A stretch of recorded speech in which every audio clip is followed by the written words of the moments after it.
Happy New Year for 2022.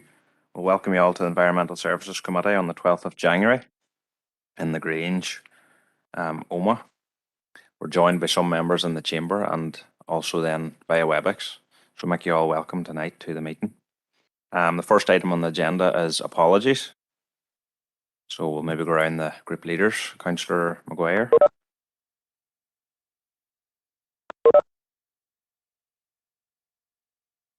Agur Margaret Caherley, Neilian Lescular Beyond Group of Sinn Féin. No apologies from Sinn Féin Group tonight. Agur Margaret. Thank you, Chair. Thank you, Tommy. Councillor Garrett. Yeah, thank you. Good evening, Chair. Apologies tonight for Councillor John Coyle and Councillor Adam Gannon. Thank you. Councillor Paul Robinson.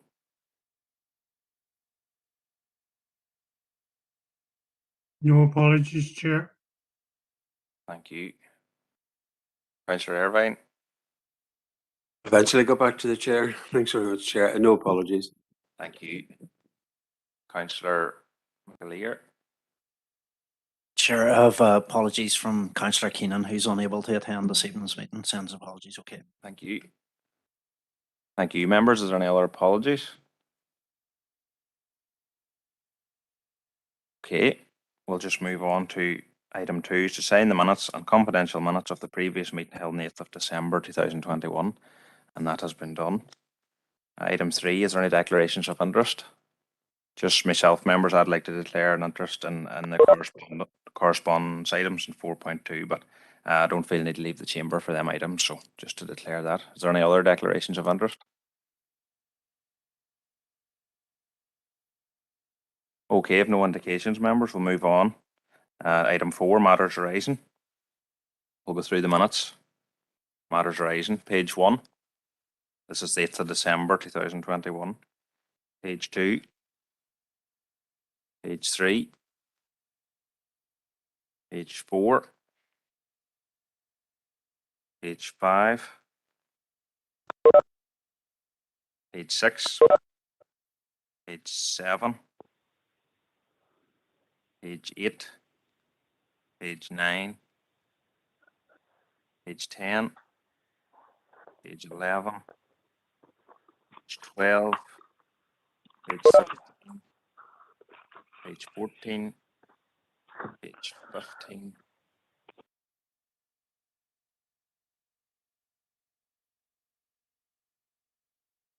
Yeah, there is 11.3. John.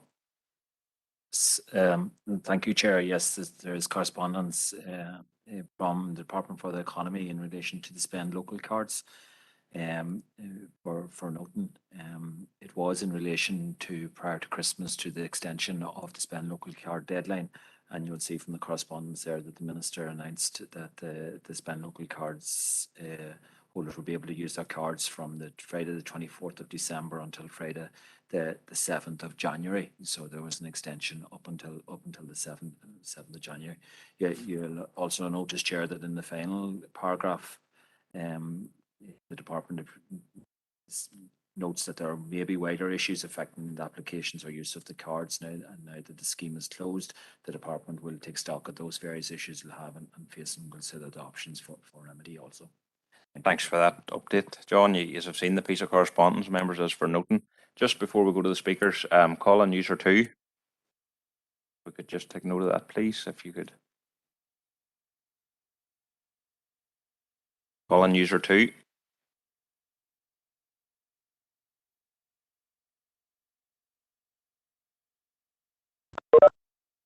Response there just at the minute, but if call on user 2 could identify themselves, please. Councillor Earl Thompson. Thank you very much, Chair. I'll propose the noting of the correspondence. However, I suppose we all know, and I said it at last evening's meeting as well, there have been great issues with the spend local card. It has been a success, an overwhelming success, but there have been a great deal of technical issues in trying to get it or get it spent, and that has to be very much regretted. And I suppose ties in really as well with the Department for Communities issue that they're having now over the last couple of days with the fuel grants that are going to be put out there. So I think once it becomes technical and people go online, they seem to have a great deal of issues with it. But for now, I'll propose a noting. Thank Chair. you. Chair, can you hear me on this occasion, Councillor McElduff? Yes, Councillor, are you on the call then? I'm on the user too, and apologies for not knowing how to seek your attention, if you want to make a point, That's great. Thank you, Councillor McElduff. Thank you. Could I just say, Chairman, on this matter, can I propose, or just second, maybe enter into the spirit of what Councillor Thompson's doing, could I ask Councillor Thompson if he would be agreeable to writing to Minister Lyons, asking the question, what next? Because all of us are getting phone calls from local people who still haven't received their £100 and are wondering what next. So the department has said, we're going to take stock of those people who find themselves in limbo or in this category. So I would be prepared to second Councillor Thompson's proposal and would ask him to include in his proposal of noting that we do write to Gordon Lyons on this occasion, asking when they're taking stock of this, can they come up with a mechanism to ensure that all those people disenfranchised or discommoded from receiving this card will actually receive £100 in another form as soon as possible. So I would ask Councillor Thompson if he's inclined to allow that in his proposal. Alternatively, then I would make that proposal. Okay, Councillor Thompson, happy with that?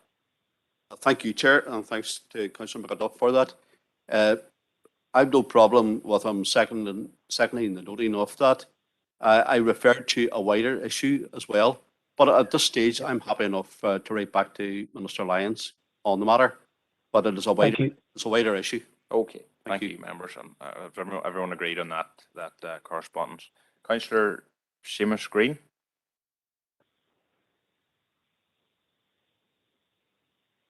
Thank you, Chair. The card scheme was quite successful for a vast majority of people, but we to get word back from the department that is a very small minority that's having trouble. I would contend that it isn't that small a minority. The amount of people has contacted me, and I presume every other councillor in the chamber. And if that's replicated right across the north, I believe that there is actually still quite a large number of people, and that the department is underestimating how many people there is that hasn't received it. A lot of people that even were promised that the card was on their way didn't receive it. Then another group of people that received the card were unable to register the PIN to be able to use it. And then there was another group of people who were able to register the PIN, but when they went to a shop, the card still wouldn't work. So there's three defined groups that I can point out that there is three different problems, and I think in any correspondence that needs to be pointed out. That it's not just that some people didn't receive them; it's that some people did receive them, and the PIN wouldn't register, and that other people that did receive them and the PIN registered weren't still fit to use them. The other thing, as far as the department's concerned, if we are writing, I would ask them and plead with them that there is actually a fit-for-purpose helpline set up, because people are coming through to us as councillors and we are doing our best. We're inundated with them. It's hard to actually keep up with who has got and who hasn't got. And I think a proper helpline needs to be set up at this stage so that people are actually fit to ring themselves to explain exactly what has happened to them and give their details of that, rather than having to come through a third party. Or if that can't be done, that there is an elected reps helpline, which includes councillors, that they are fit to, and when I say a helpline, I mean a helpline that you actually can talk to somebody, to speak to somebody, not an email, because my experience of the emails, nobody replies to them. Even the emails to the minister's office there for the last 6 weeks wasn't replied to until I actually put in a freedom of information request and an official complaint. And lo and behold, then I got a dedicated person contacting me to deal with me issues that I had. So the minister's office isn't working. The department's not working. It's not fit for purpose. Nobody can get through. Nobody can talk to anyone, and nobody's answered. And that is what's adding to the frustration. So I would suggest a lot of them points are added into any letter that's been pointed out. And finally, Chair, and I appreciate Very quickly now, Councillor. Time's up. There. Finally, the cards don't run out. The date of the end of March is on the cards. So anyone with a card, I think, should be encouraged to hold on to the card, and hopefully that that technical problems that they are having will be sorted, and they'll be fit to use the cards right up to the end of March. Other than that, I don't know what way it's going to, but the raise people needs to be paid directly, the £100 that has never received them. So I would propose them things are added into the letter. Thank as you. well, if everyone's happy enough. Thank you, Councillor. Councillor Bernice Swift. Guramagat Cahirloch, and similarly to the comments that have been previously made there by Councillor Green. While this started off as a good idea and I was very supportive of it, it has turned out to be somewhat of a shambles for those people who haven't managed to avail. And the reasons for that are purely technical on the part of the department. And it is wholly obvious to me that these departments are not working entirely very well for all of our local constituents. And indeed, I would go further and say Stormont in its entirety is a shambles. And indeed, I know the current threats and everything else of it shutting down and closing down, well, what difference would it make? I've said in the past, all of these powers should be transferred to our local government, and we would have had this sorted out without any big problems whatsoever. And I would have the full confidence in saying that.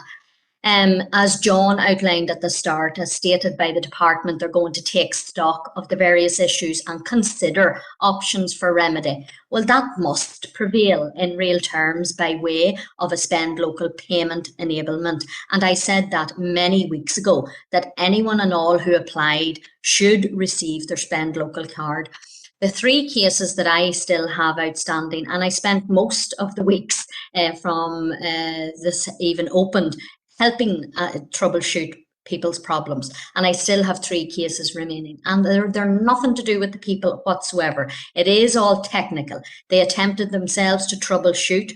The phone line stopped with only an automated service provided. There was absolutely no assistance whatsoever. Their emails were also ignored to send for assistance.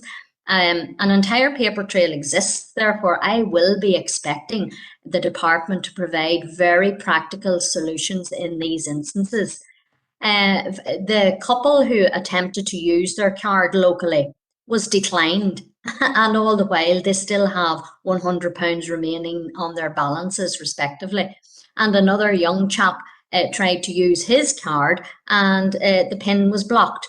And the local business tried to enter it manually and still the card was blocked.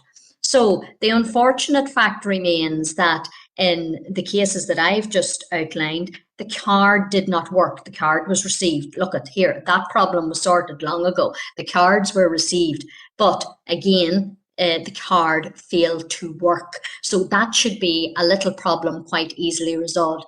And I don't want it to be, as stated in the letter, that the situations will be considered. I want it sorted and sorted with immediate effect. And as somebody else, I think it might have been Seamus said there, they're dated until March. So I want a full responsibility provided to our citizens in this instance. And again, I think somebody else asked, you know, it probably is a problem reflected right across, but I did deal with many and I have 3 remaining, and those 3 people should be enabled in some way. Gormagat. Thank you. Thank you, Councillor Swift. Councillor Anthony Feely. Thank you, Chair, and I'll be brief because I'm not going to repeat everything that was said, but like other councillors, I've been getting tortured about this as well, and I've still a couple to get sorted out. One guy hasn't even got his yet, and the other guy has got them at the last minute, but can't get them activated. And like I'm trying to do an emailing for them and everything, and my emails is bouncing back. But and then I think Earl said it there as well. Then this new scheme, start an emergency fuel scheme. I can see the same hand starting with that.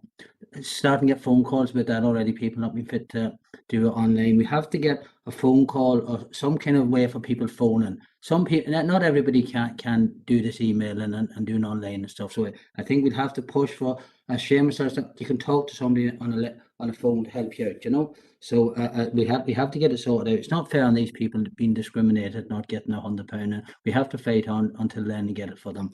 So that's it. Just when I am in here, Mark, and I'm very sorry, I just was late coming and I missed the declarations of interest. I want to declare an interest in 5.3 and 8.1 as being a member of St Mary's Devonish GA Club. It's coming up later on. I just want to declare an interest on that. I'm sorry that didn't come in sooner on that. No problem. Thank you. And the final speaker is Councillor Donal O'Coffey. Thank you, Chair. Yeah, I just had a delay there coming in. I'm not going to repeat the points made earlier.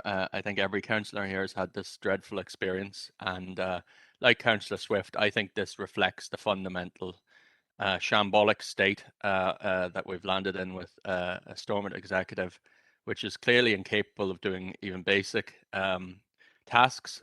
We've had the rollout of this, which has been quite disastrous.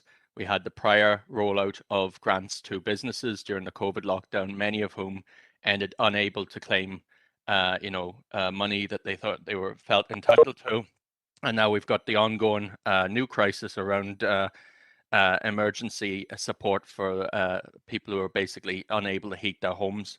And you have to question how is it that this is, is this the best that we can do here in Northern Ireland? And I'm just wondering if I could make a proposal, really. I'd like to find out a bit more about this whole episode.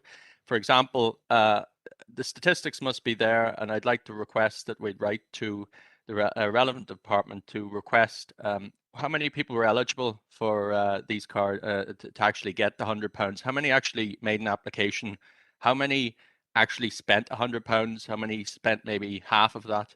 And I do also highlight the fact that to access this money, you had to go through a tremendous amount of supplying information, photographs, and I think there is a genuine fear by people, if you read the terms and conditions and how the data would be used, that data is now, is this part of, I think we have to ask the question, is this part of, preliminaries and setting out bio identification and using COVID as an excuse?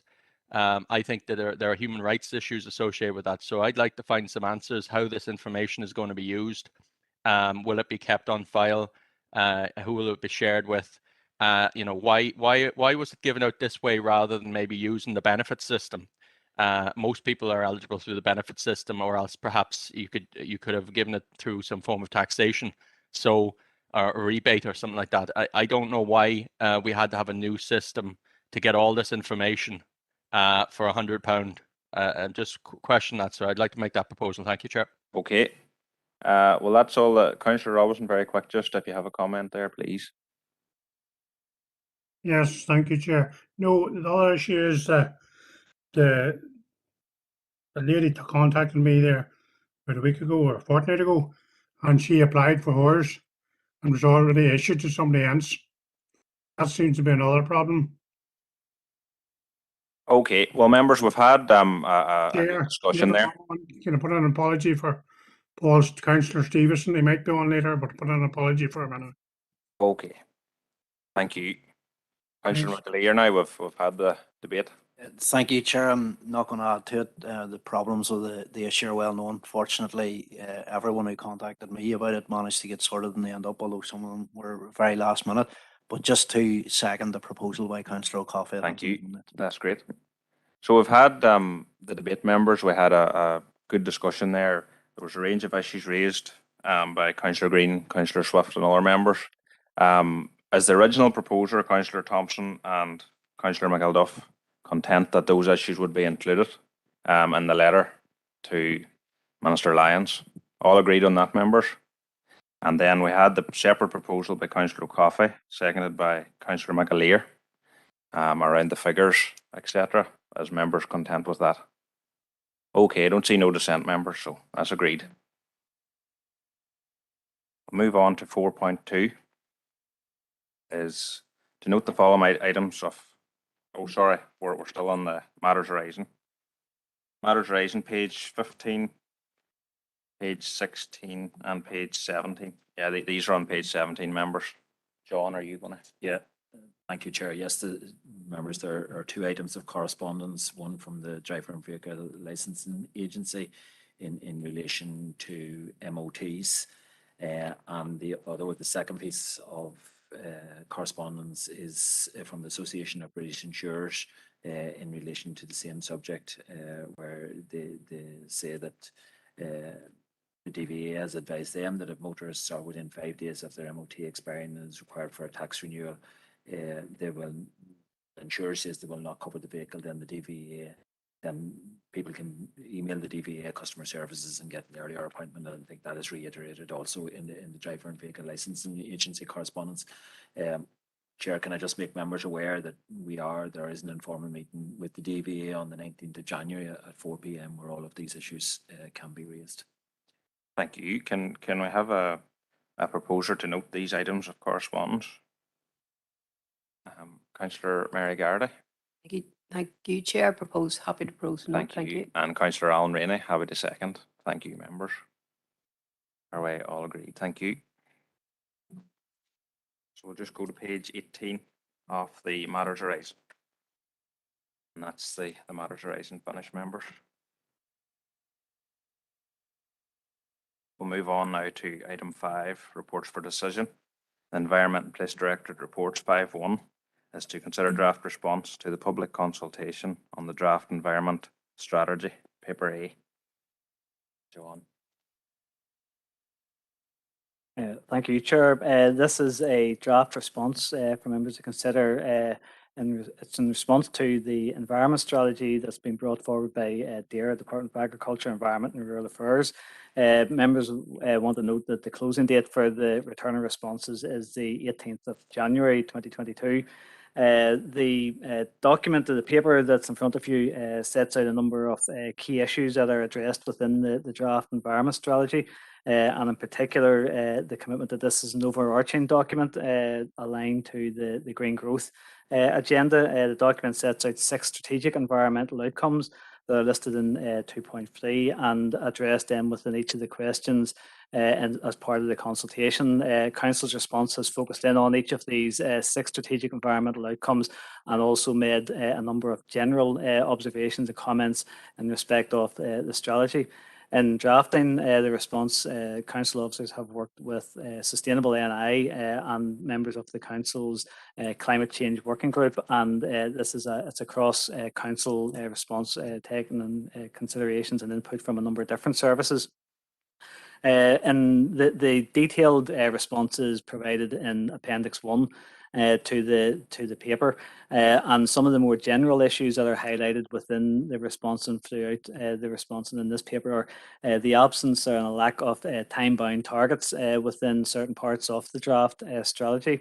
highlighted the implications for different elements and aspects of council services, including the linkages to our climate change and sustainable development strategy and the draft biodiversity strategy and action plan, which is for consultation at the minute, but also other issues such as the draft local development plan, the draft strategy, and as part of that, our response recognises the importance of the green business sector and particular asset supports made available for this sector in terms of business growth and also skills development.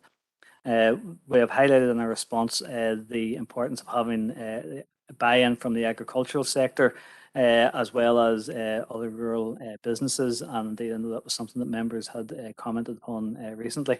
We have highlighted within our response the importance of aiming for net zero as soon as possible, but also highlighted within our response the lack of clarity within the strategic environmental outcomes as to the hierarchy of this draft strategy in terms of green growth strategy and the regional development strategy. Happy to take any comments or questions, but Appendix 1 is the detail. Thank you. Well, as we've heard, members, there has been widespread work on this response, and members would have an opportunity to submit beforehand, before this meeting. So we'll just look for a proposer and seconder. Well, Councillor McAleer's first, just Councillor Wilson. Is that all right? Councillor McAleer. Thank you, Chair. Yeah, I have to say overall I'm fairly content with this response. So there are, I suppose, one or two wee bits that I would just like to tweak or add to. I noticed just in relation to the very first page, we talk about some of the sites in our area. We reference the Sperrins. I think we should be including the designation there. I know it's included later on in the response, but I think it's important that the area of outstanding natural beauty is noted whenever we're dealing with that. The draft document itself is very importantly points out the need for greater clarity in terms of the outputs and intended outcomes from an environmental strategy, and that need for consistency, coherence and alignment among the numerous strategies impacting on council's work and indeed the lives of our constituents. Far too often there's a disconnect and sometimes contradictions between different strategies, but the response makes a positive contribution for building alignment and making a difference on the ground. I'd request maybe a couple of inclusions as well, that when we're referencing Lough Erne by name under the water quality aspect, which is quite correct, but at the other end of the district we also have tributaries to the Foyle ASSA, including the Owen Special Area of Conservation, which should also be named and included as home to the freshwater pearl mussel, which survives in only the most pristine of water bodies and is Ireland's only globally endangered species.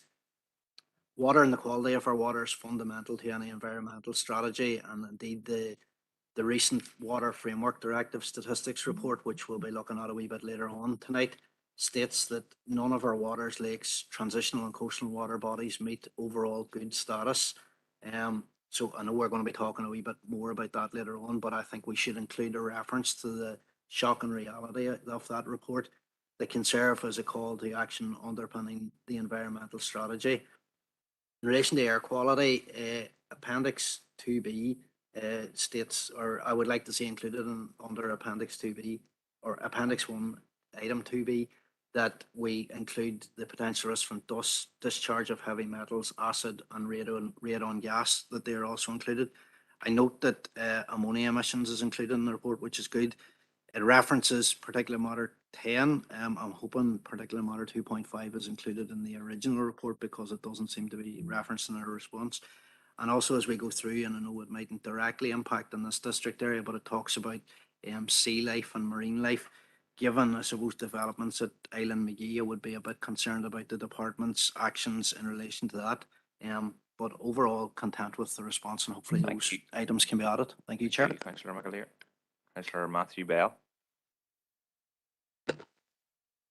Thank you, Chair. I just want to, again, I'm happy enough with it as well, and if Councillor McAleer didn't, I'm happy enough to propose the recommendations. But I do have a quick question I was hoping I could maybe get an answer for.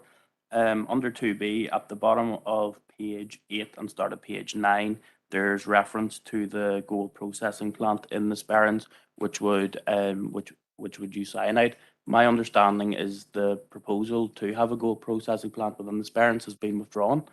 And if that's the case, I was wondering, could I have clarification why that's mentioned in the report? Thank you, Chair. Okay.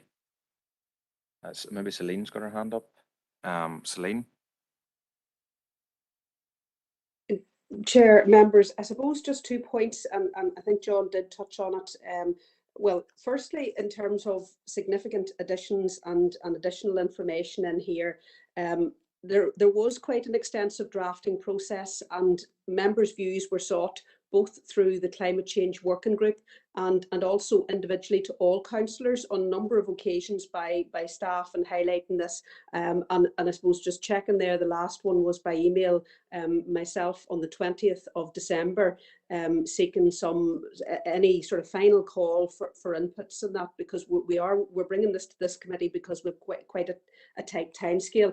And the second point is just to mention that we're just not 100% sure that we will be able to put as extensive a response in as we might like, because we're advised there's a limit of 120 words.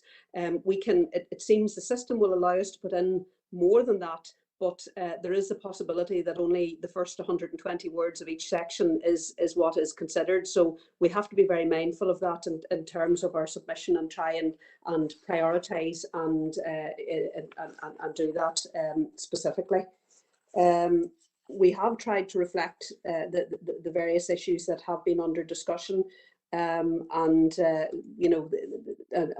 just reading there, Councillor Bell's final point, and I suppose we've made reference to that, but again can take guidance if there is a desire for that to be removed.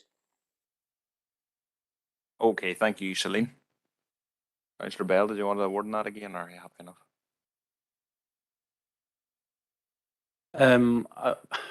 It can stay in if it needs to stay in, if that needs to be the case. I was just more interested why it was including, and just more confirmation that the clarification that the proposal for the gold processing plant has been withdrawn.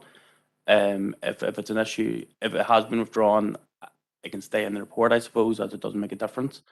But I was just kind of seeking clarification on it, to be honest. No problem. Thank you. Councillor Wilson?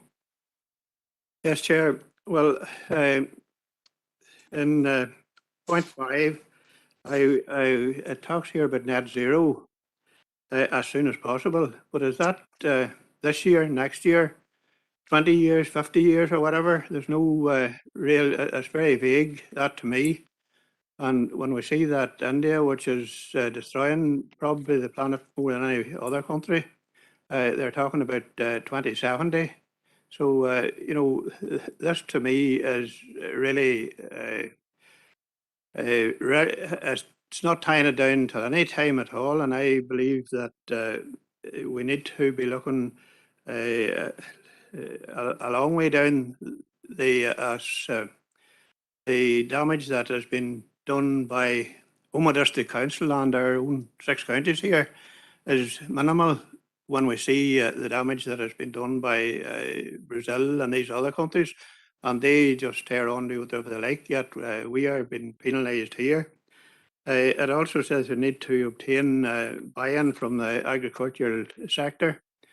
If they go down some of the lines that obviously they intend going down, it would be the same as some guy trying to commit suicide if we support that. So I have, in fact, these some of the rest of them may be okay, but I do not agree with these sentiments that are stated here, and I want to make that quite plain. Okay, thank you, Councillor Wilson. Councillor O'Coffey?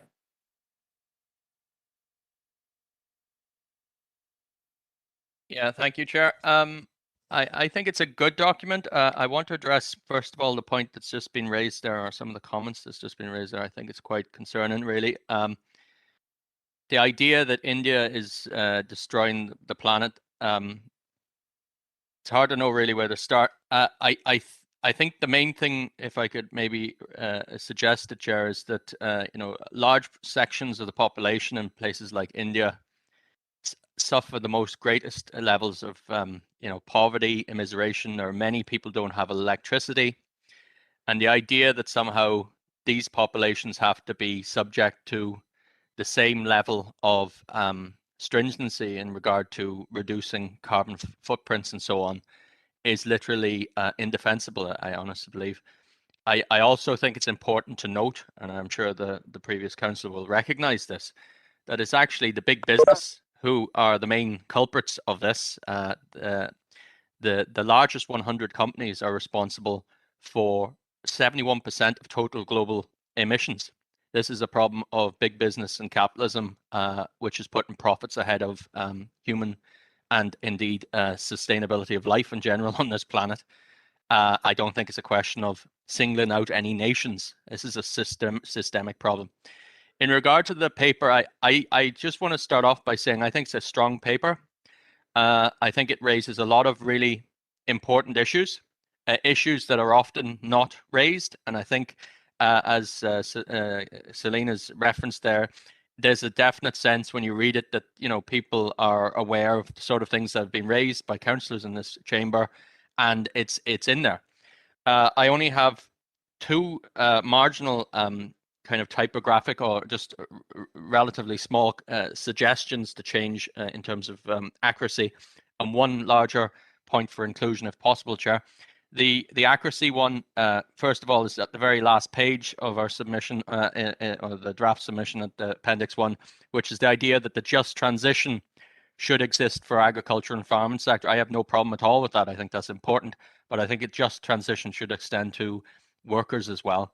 The second point really is around there's a reference to wood burning stoves as a source of particulate matter, and that's certainly true.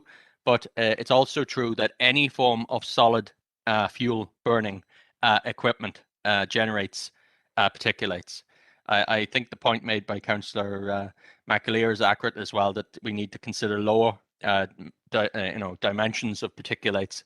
The additional issue, if possible, to raise is the Very quickly, around Councillor, just methane, 20 seconds left. which is a source of ground level ozone. And given the executive's focus on supporting hydrogen and methane as somehow transitional fuels, I think that this should be included as well. Thank you, Chair. Thank you, Councillor O'Coffey. Councillor Warrington. Thank you, Chair, and just want on the back of what Councillor Bell was discussing, I think it's important that any submission that we are given is accurate.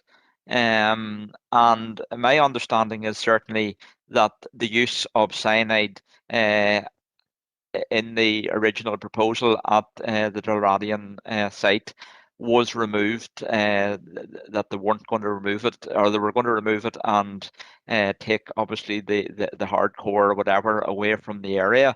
So I think it would be important for us to reflect an accurate situation, whatever is going forward. It's obviously to be fair to everybody. Thank you. Okay, thank you. Now, there's two speakers in the chamber who've both been in before, so just a sentence, Councillor Mclaren, we're not opening up any more debate on the subject. Thank you, Chair. It's, I suppose, a point of clarification on the last speaker on an issue raised by Councillor Bell. In relation to the planning, the processing plant, the proposals for that haven't been removed, and I think it's quite erroneous to state that they have. It's quite dangerous to state they have. Obviously, Councillor Warrington has a lot more faith and a lot more belief in what Dalradian say, that the process of using cyanide is going to be removed. The people on the ground, and not from his cosy seat in there in East, are very different in reality of what's going on up there. In relation to, just very quickly, the thoughts from Councillor Wilson, which were quite rightly picked up on by Councillor O'Coffey. The fact that the Global South has been exploited for years by the Global North, and that they are the ones that suffer most from climate change, we need to be very mindful of that just in what we do. And finally, just in relation to what the Director had stated, 2.7 in the report actually states that responses over 120 words or over that limit are directed, that we've been directed that they will be accepted by DAERA. So just really to get clarification on that, because I would be completely opposed to the removal of any warnings against cyanide, and I would be very concerned if councillors in this chamber were happy enough to remove the protections against such a toxic material solely on the word of a company who have shown time and again they can't be trusted. Thank you, Chair. Councillor Wilson. I've attended a meeting where there were statistics pointed out on Northern Ireland, the damage or the emissions from the dairy industry were 1.4%, and in other parts of the world they were 2.8%. So we're actually half of what they are creating, and yet we have been told we're not good enough. We must do more. And I can't understand how, to start with, if these are confined to just the emissions are confined to just one small area, that they don't spread. So what they are actually saying is Brazil, China, and India are not affecting the world in any way. That's what I take it from what other ones are saying here, which I don't believe. Yeah. Thank you. Thank you for that. Very quickly, please, Councillor Warrington. Yeah, well, I will be very brief. Obviously, I don't want to get into a debate on this. But at the end of the day, if a company like Dalradian are saying that they've removed the cyanide from their processing, I'll be honest with you, that's good enough for me. Thank you. And finally, is Councillor Green there, please?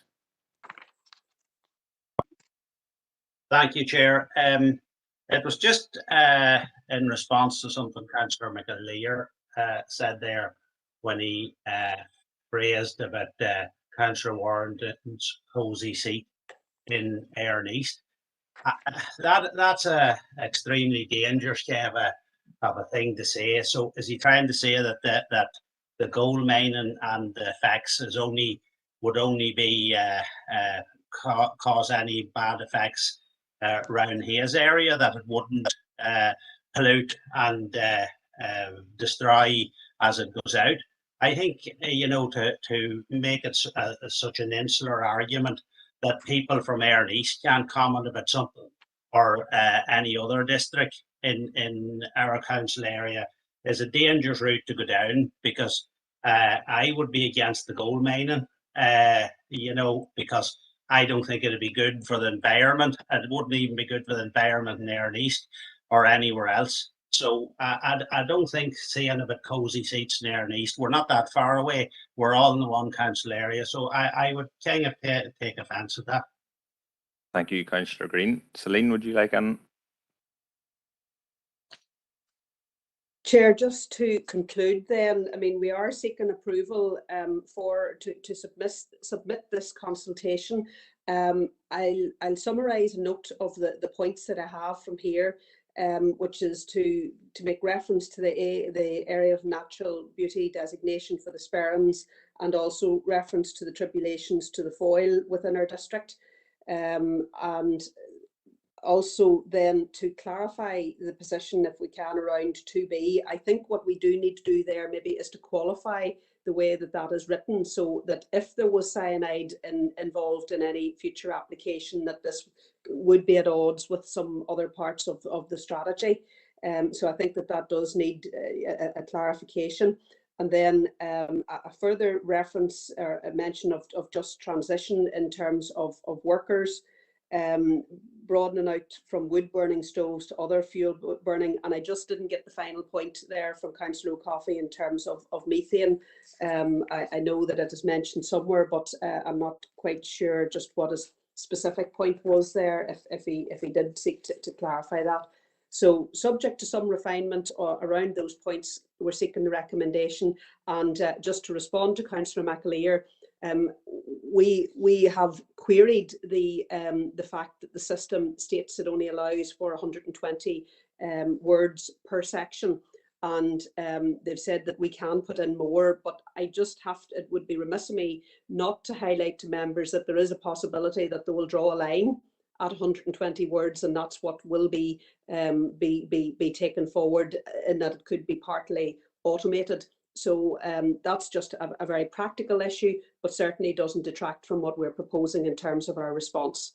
So, Chair, if members are content with that approach, that would be the submission that we would make on this important strategy. Thank you very much, Celine, for that clarity. Just Councillor O'Coffey, if you want to clarify that last point. Yeah, thank you, Chair. My point really was that methane, which is released through fugitive emissions in various processes, both involving the use of methane as a source of energy or heating, but also in terms of production of hydrogen, is a major, obviously, contributor to greenhouse emissions, but also it is also contributing to high levels of ground ozone, ground level ozone, which is a problem for young and old, in particular asthmatics, and that would obviously fit into the air pollution section. So, thank you, Chair. Okay. Thank you. Members, we've heard Celine's update. Councillor Bell, you proposed. Are you happy with them? Have we a seconder, please? Councillor Irvine, and all agreed members. Thank you. Move on to item 5.2 is to consider the report on annual review of commercial waste charges for 2022-23. That's over to John.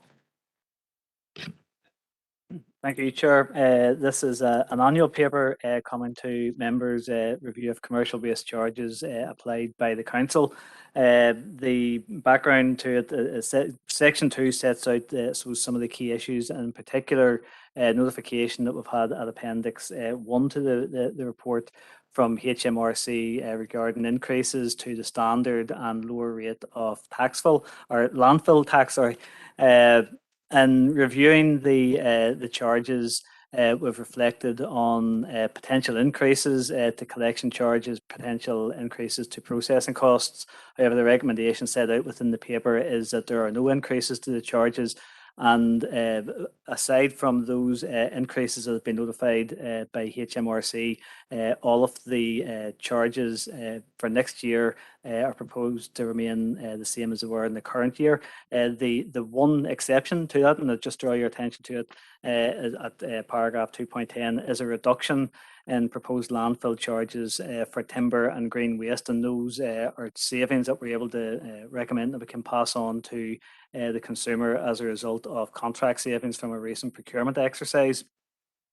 The detail of the trade waste charges and also bin charges are set out in paragraphs 2.5 through to 2.9.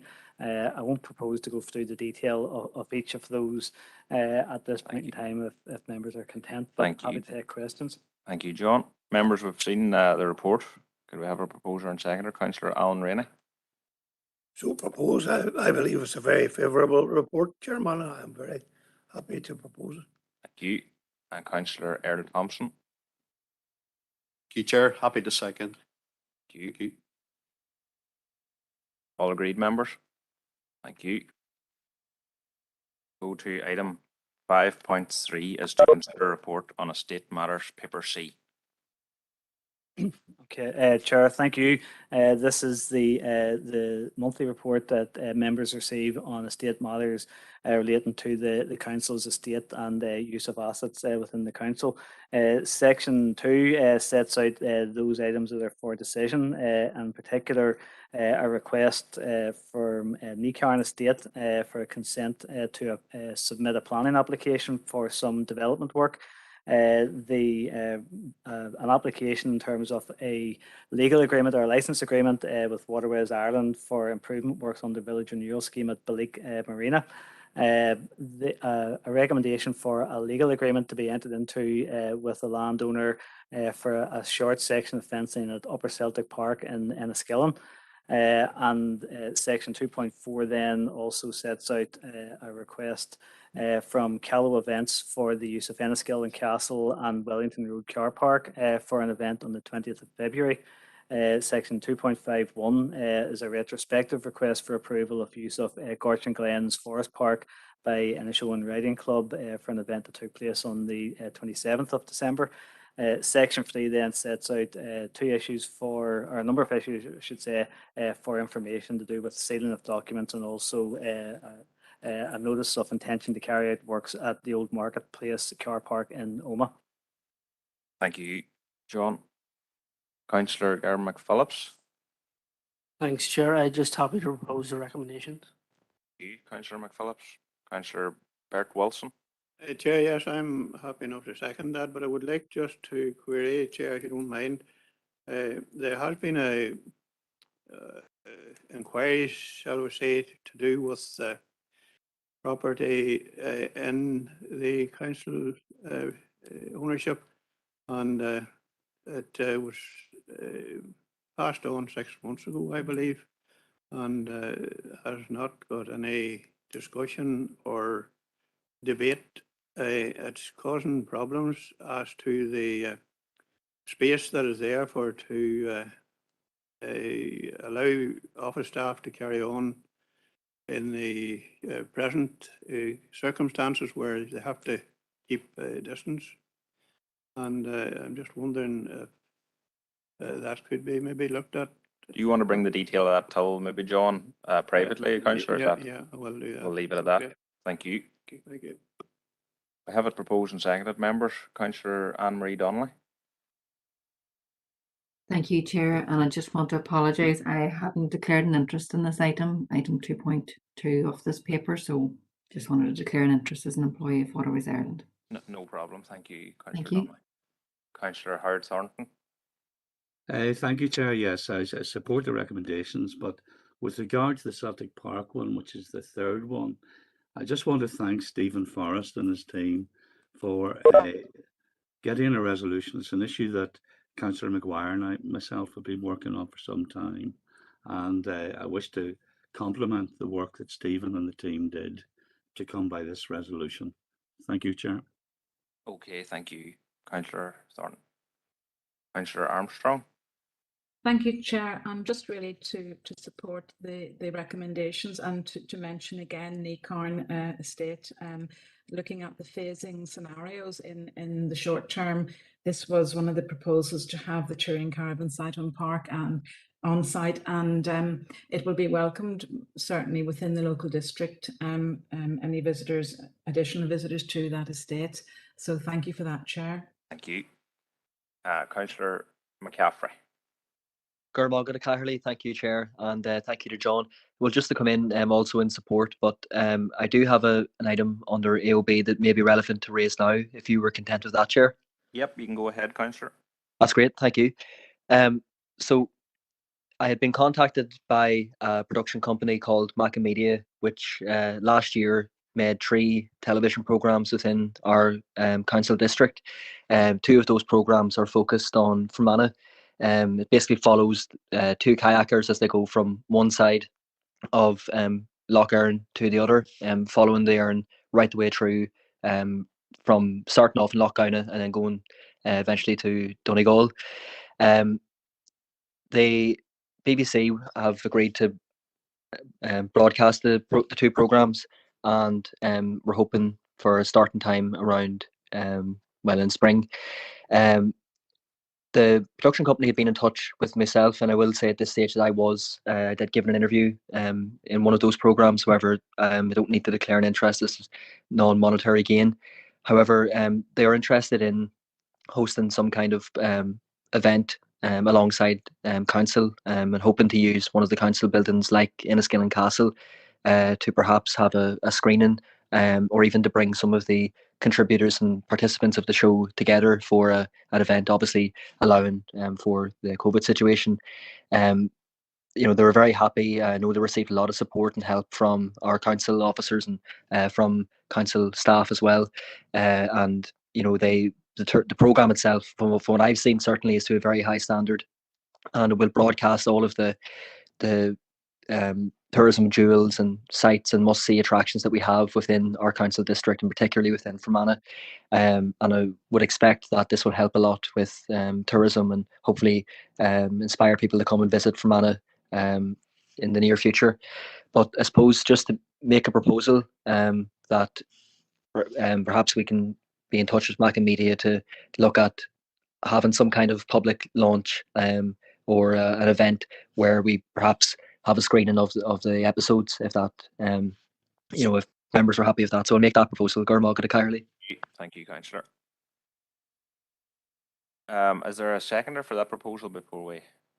Councillor Thompson's happy to second that. Councillor O'Coffey.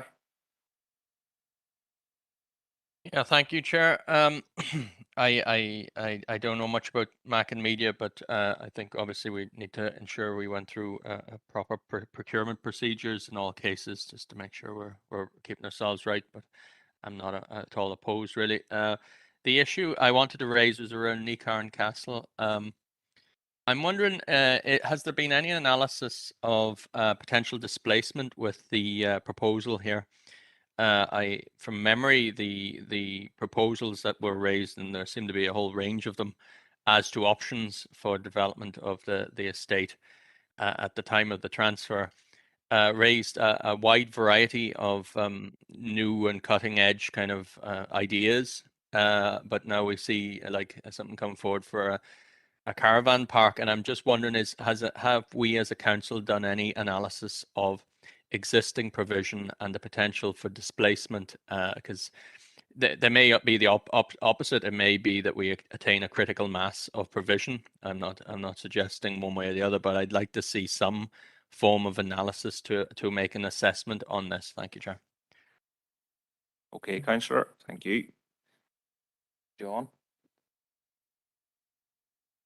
The assessment of need that Councillor Coffey is referring to, I would expect would be part of a wider piece of work, not specifically related to this. The request here is a request for permission to submit a planning application, and other issues around displacement may be considered in that process. Yes. Thank you for that, John. Well, Councillor McLaughlin, finally there, please. Thank you, Chair. Obviously, I would be keen to welcome this. I realise what Councillor O'Coffey's raising, but the vast majority of the caravan industry in this Aaron North area is static caravans. This is for more mobile. It's for short stays, and also we did have a presentation. I'm sure it's well over a year ago now, from the people in the mobile sort of the lorry type vehicles, and they were looking proper sites, and I mean this would be the type of site would be ideal for them to use, where it's close to the town, and yet it's far enough out in the country that they're able to park up and have proper facilities. So I'm rather concerned that I'm sure it'll be part of the planning application, but I don't really think it will impact that much with 23 extra touring sites. They're not statics, which is the primary industry in this area. Thank you, councillor. Okay, members, we had it proposed by Councillor McPhillips and seconded by Councillor Wilson. The report, are we all agreed? Thank you. And then we had a proposal by Councillor McCaffrey, seconded by Councillor Thompson, around the use maybe of Enniskillen Castle for that event. We'll have a look into that, John. Is that? Yes, Chair. Maybe I suggest that maybe the best way of taking it forward is for Mac and Media to provide an event notification form, and maybe we take it through that way, through the event strategy working group. It would be considered. Yes. Okay. Thank you. Okay, members, we'll move on to item 6. 6.1 is to note miscellaneous directors report, paper D. Thank you, Chair. 2 items presented in this report for information. Item 2.1 is actually, it's a matter arising from the previous meeting, a query from a member regarding lighting, replacement of lighting at Broadmeadow and Castle Basin in Enniskillen. So the report sets out an update in terms of the assessment of work that are required within that. I should also say, and it hasn't been referenced in this update, that consideration has been given in looking at the design of the new provision for environmental issues such as flight paths along the water's edge, and also the business cases being drawn up in through normal council business case approval processes and procurement processes, and that's also given consideration to issues that members have discussed previously around dark skies, and that will be part of the approvals process. The second item then at 2.2, in July 2021, members of the Regeneration and Communities Committee had asked for an update on the continued deployment of support vans within waste management. So the paper sets out the updated position in respect of the continued deployment of vehicles across the district as part of our refuge collection services, and the likelihood that will continue for the foreseeable future, given the ongoing COVID situation. And so that really, I know that's an updated position. Thank you. There's two items covered there in this report, members. So if we just ask you to be brief, please. Councillor O'Reilly is first. Thank you, Chair. The item I wish to speak on is 2.1, the lighting at the Broadmeadow. And I see that this original lighting was put in 2015, which was not a long time ago. And we have subsequently commissioned specialist mechanical electrical consultants to investigate the matter. And not surprisingly, we have a problem with our lights being damaged and not working because they're under water. And the consultants have recommended an alternative light fittings that would meet environmental challenges of the site, including resilience to flood immersion. What I'm looking for here, Chair, is answers to two things. One, why was this not done in the 2015? We spent a lot of time, a lot of money on that walkway and the lighting of it and so forth in 2015. Surely we would have put in lights that were going to withstand flooding. That seems basic. And then that we would commission engineers to tell us that we needed lights now that would stand flooding. Logic just seems to be flying out the window here at a fast rate of knots, or being submerged. I'm not sure which, Chair, but I'd like to see if we could get some understanding as to why we're throwing more money to engineers when we know the water was affecting the lights. Okay, well, we'll maybe just get all the comments on this item. I know Councillor Blake is probably on this item as well. So, Councillor Blake. Yeah, thanks for letting me in there, Chair. I'm happy to propose this report because I was the one who asked for it to be brought forward, and I've asked for it to be brought forward because I've been contacted by a number of constituents who raised a real public safety concern by the fact that there was no lighting in the Broadmeadow and the importance of that as a public amenity in Enniskillen, and the amount of people that use it, especially throughout the pandemic. And because you're in close proximity to the lake's edge, it makes it even more dangerous, the fact that there was no lighting. I recently sent a video actually of it, which was showing the only lights that could be seen down there was the lights across on the Sligo Road, which kind of shows you that you're looking across the lake at it. So it very much was a public safety issue from my perspective, and that's why I'm delighted this report has been brought forward. And I would hope that with the amount of money that's probably been spent on this, that we have learned some lessons from the past in an area that can be fully submerged, if you like, for a number of days, if not weeks in the year. So lessons have been learned from that, but also the fact that where we had the issue before that when one light went, it was like a domino effect, the rest of them went. So can we ensure that that doesn't happen again, that they're not all in the same circuit, and these lights, if they are damaged in some way in Water and Grest, that this can be rectified by our own people and doesn't end up having to come back to this again in 5 or 6 years' time with the same problem.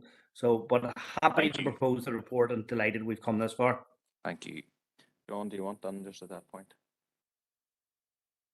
Yes, Chair, thank you. The original lighting scheme in 2015 was designed to DFI road standards and was installed at that time as part of the wider master plan for the Enniskillen Castle area.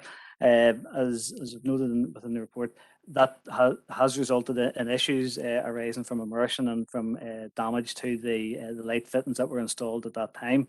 The specialist consultant engineers were brought in to ensure that any solution solution would address those issues and wouldn't result in a repeat of that situation arising.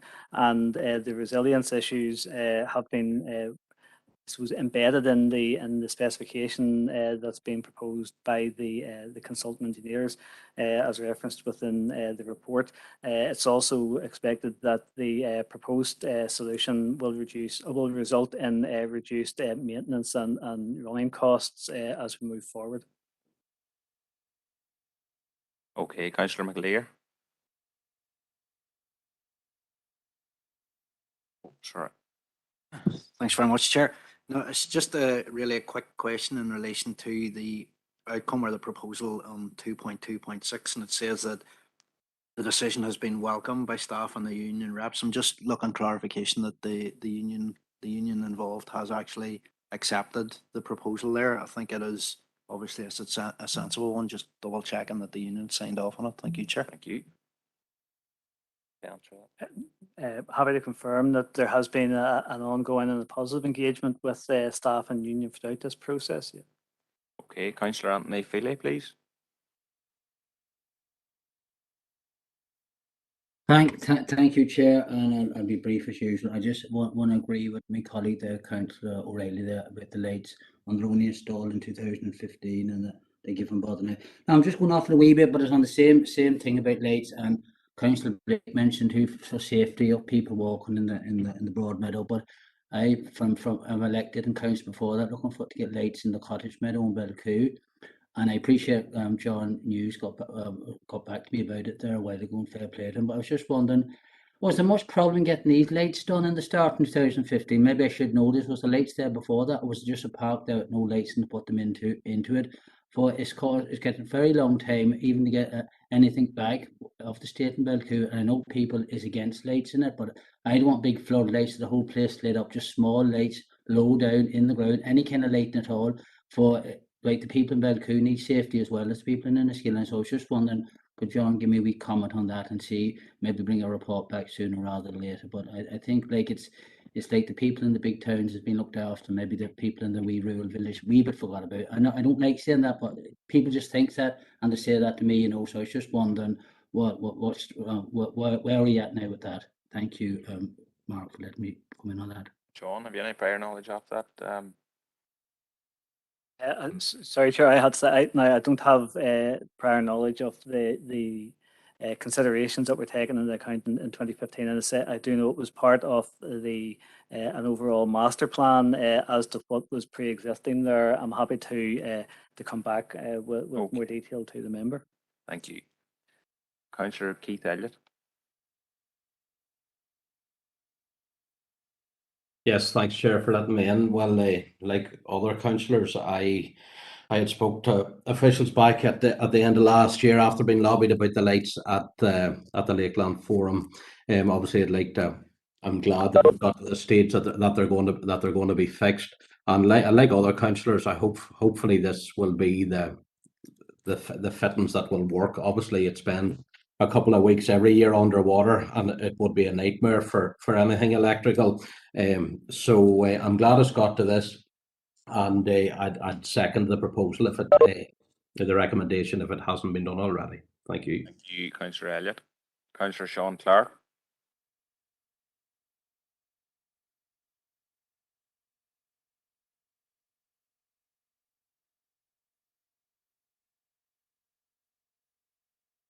Councillor Clark.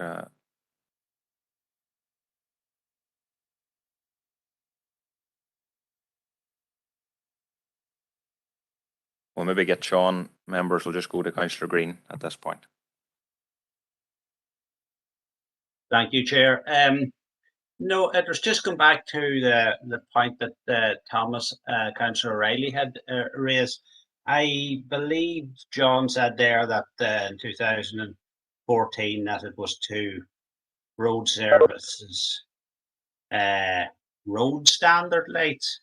Could you elaborate on that? I'm just failing to understand why road standard lights would be put in a place like that. And have we no electricians and people that would, when that was being put in, that red light would be flashing, that this possibly is going to be a problem in the near future. You know, are we not looking out for these type of problems? Would it not be something that would be quite fairly obvious that it would run into trouble?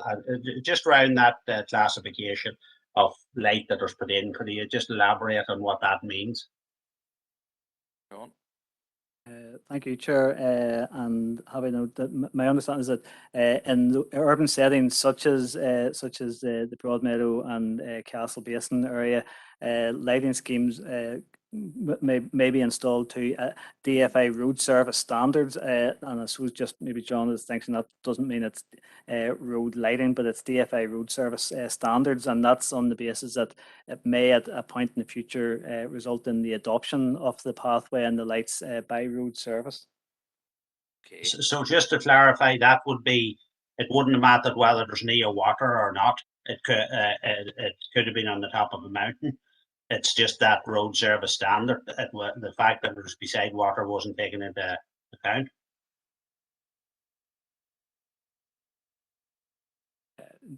Chair, I would. I'm not sure that I could agree that it would. It doesn't matter if it was on the top of a mountain. My understanding is that there are criteria for the adoption of certain pathways within urban settings.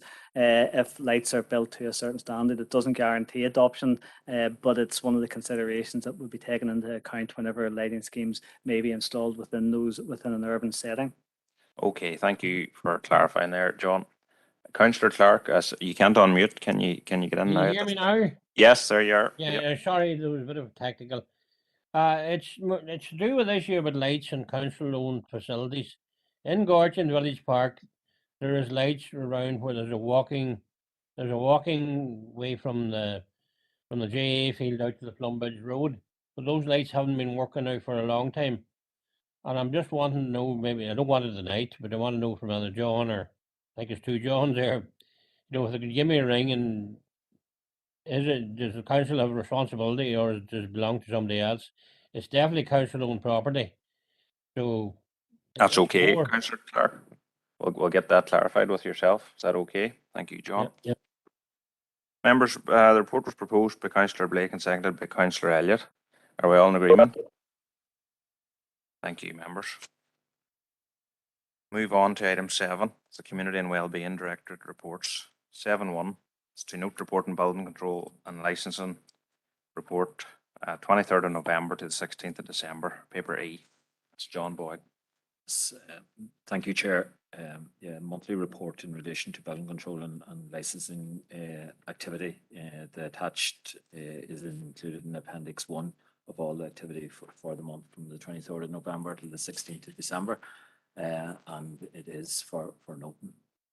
Thank you, John. Can I have a proposer, members? Councillor Robert Irvine. Thanks, Chair. So proposed. You and Councillor Eric Thompson. Seconded, Chair. Okay, members, thank you. All agreed? Thank you, members. Councillor Pottergreen Kelly, were you looking in on that? Yes, thanks, Chair.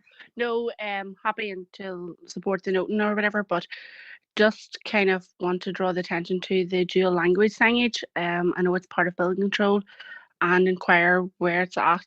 There's been ones that have been, you know, all the paperwork has been done, they've been approved locally, and there's still no update. So just inquiring where they're at. It's disappointing that nearly 3 years later and we still don't have one sign up. So maybe you don't have those answers tonight, but just would like a follow up myself. Thanks.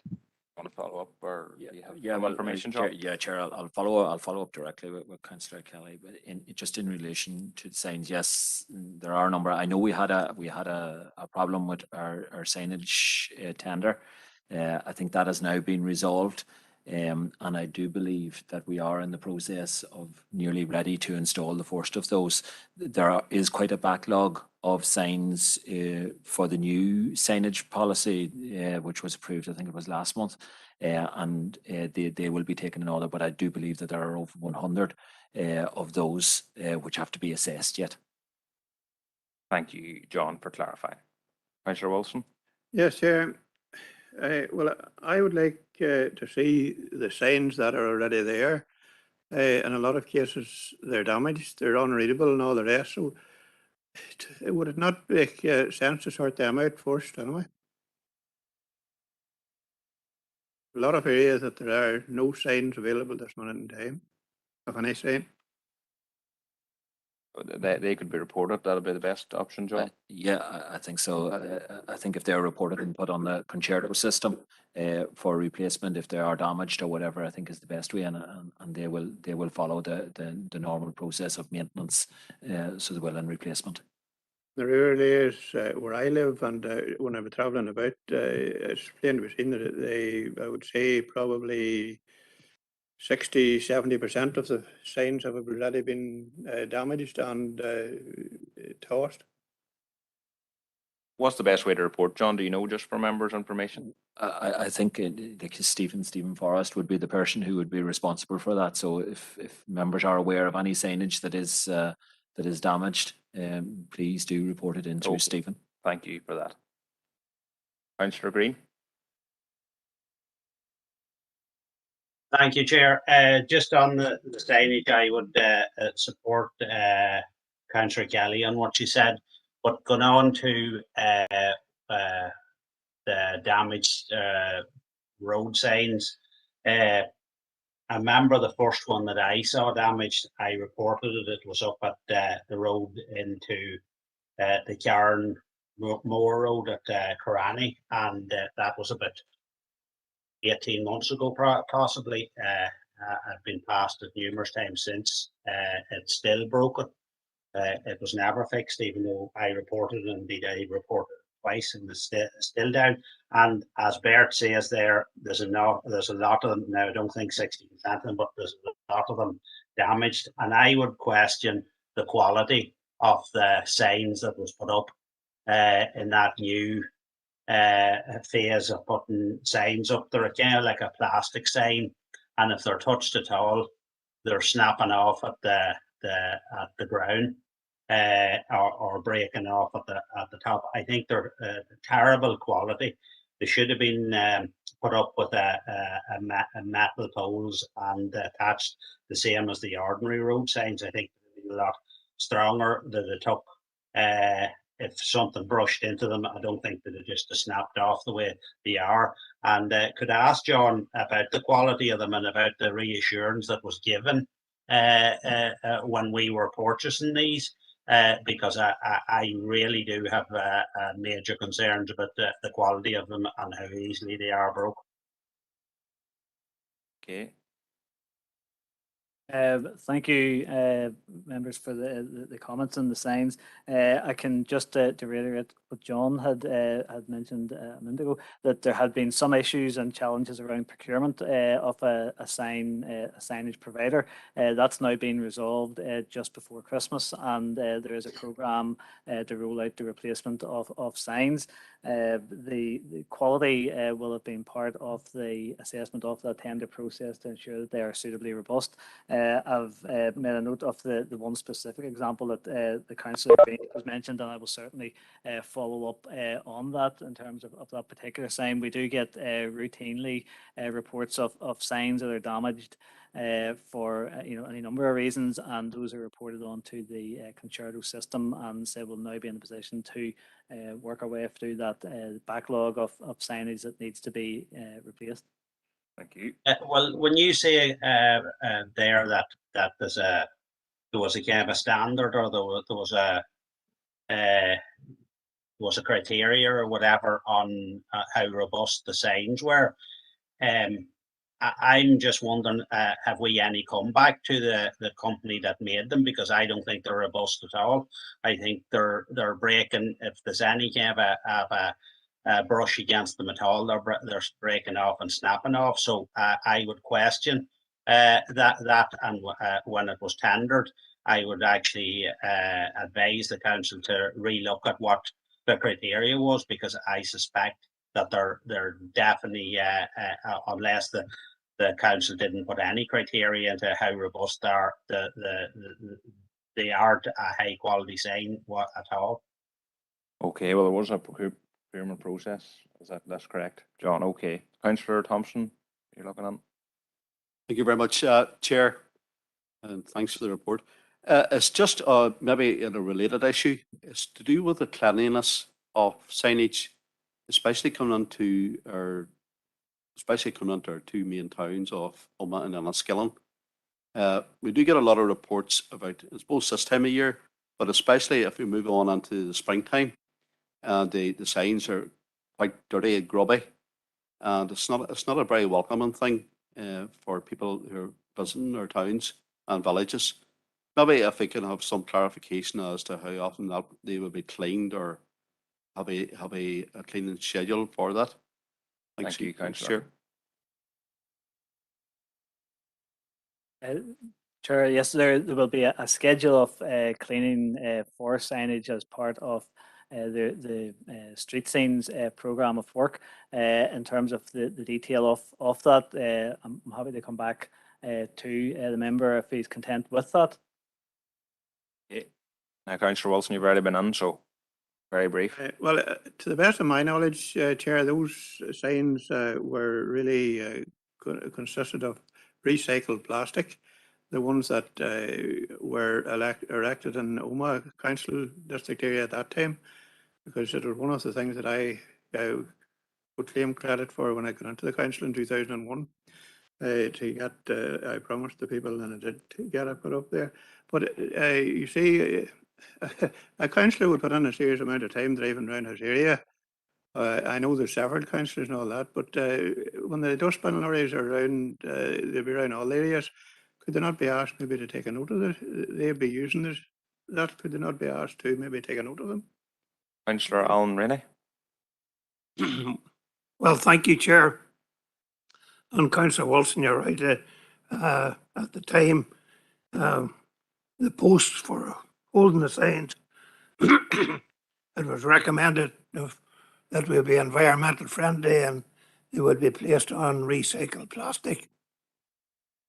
The height of the signs maybe is of a concern to me. We questioned it at the time to keep them down low, that they would be in the view of the lights of a vehicle shining on them, that the emergency services and whatever could pick them up easily. But from what I see, they can be very easily overgrown with the weeds and all that goes with it. And the cutback generally follows on the cutting of the weeds for a good long period of the year. They're invisible. Now you can say, put them up at a reasonable height, and you won't travel very far until you see the other road signs is overgrown in the hedges. And the great difficulty there is keeping the hedges cut back, that they're visible.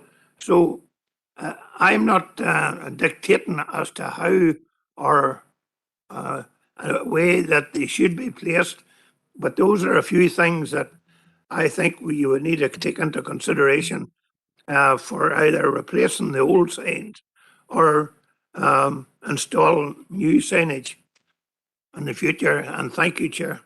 Councillor Rennie. Councillor Glenn Campbell.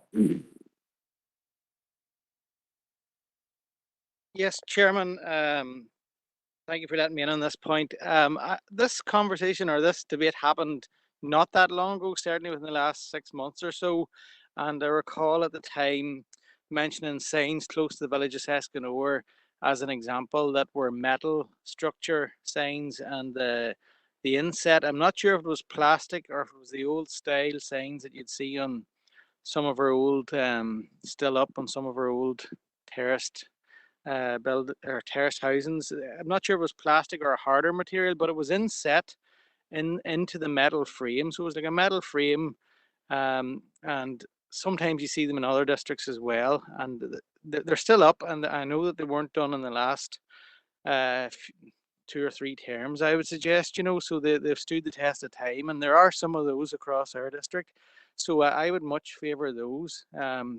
they're not maybe as robust as Councillor Green had suggested there with the larger metal, but they certainly are strong, as I say. And I have to say I don't have confidence in the current plastic signs. There's just too many of them. I agree with Councillor Rainey and Councillor Wilson. You would maybe struggle to find ones that aren't damaged in some parts of the district, Chairman. So I would urge, John, to look, our officers to look into that metal structure. I think it'll be much superior. Maybe there's issues around the use of metal on the side of a road, but I don't know. I don't know why the switch, but I would like that to be looked into. Thank you, Chairman.